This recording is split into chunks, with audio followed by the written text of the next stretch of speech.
ನಮಸ್ಕಾರ ಸ್ನೇಹಿತರೆ. ಇವತ್ತು ಸಿಂಪಲ್ಲಾಗಿ ಕರ್ಜಿಕಾಯಿ ಪಲ್ಯ ಮಾಡೋದನ್ನು ನೋಡೋಣವಾ. ನಾನು ಒಂದು ಬೌಲ್ನಲ್ಲಿ ಕರ್ಜಿಕಾಯಿಯನ್ನು ತೆಗೆದುಕೊಂಡು ಅದನ್ನು ಎರಡು ಸೈಡು ತುಂಬನ್ನು ಕಟ್ ಮಾಡಿ ನಂತರ ಒಂದು ಹಂಚಿನಲ್ಲಿ ಹಾಕಿ ಸ್ವಲ್ಪ ಎಣ್ಣೆಯನ್ನು ಹಾಕಿ ಚೆನ್ನಾಗಿ ಫ್ರೈ ಮಾಡ್ಕೋಬೇಕು. ಈ ಕರ್ಜಿಕಾಯಿನ ನಾವು ಎಷ್ಟು ಫ್ರೈ ಮಾಡ್ತೀವಿ ಅಷ್ಟು ಟೇಸ್ಟ್ ಬರುತ್ತೆ.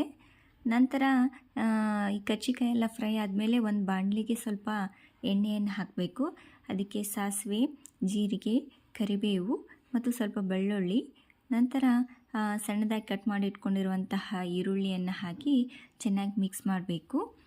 ನಂತರ ಅದಕ್ಕೆ ನಾವು ಹುರಿದಿಟ್ಕೊಂಡಿರುವಂತಹ ಕರ್ಜಿಕಾಯಿನೆಲ್ಲ ಹಾಕಿ ಮಿಕ್ಸ್ ಮಾಡಿ ಅದಕ್ಕೆ ಸ್ವಲ್ಪ ಅರಿಶಿನ, ಅಚ್ಕಾರದ ಪುಡಿ, ಸ್ವಲ್ಪ ಉಪ್ಪು, ಸ್ವಲ್ಪ ಗುರಳ್ ಪೌಡರನ್ನು ಹಾಕಿ ಚೆನ್ನಾಗಿ ಮಿಕ್ಸ್ ಮಾಡಬೇಕು. ನಂತರ ಸ್ವಲ್ಪ ಸಣ್ಣದಾಗಿ ಹೆಚ್ಚಿ ಇಟ್ಕೊಂಡಿರುವಂತಹ ಕೊತ್ತಂಬರಿಯನ್ನು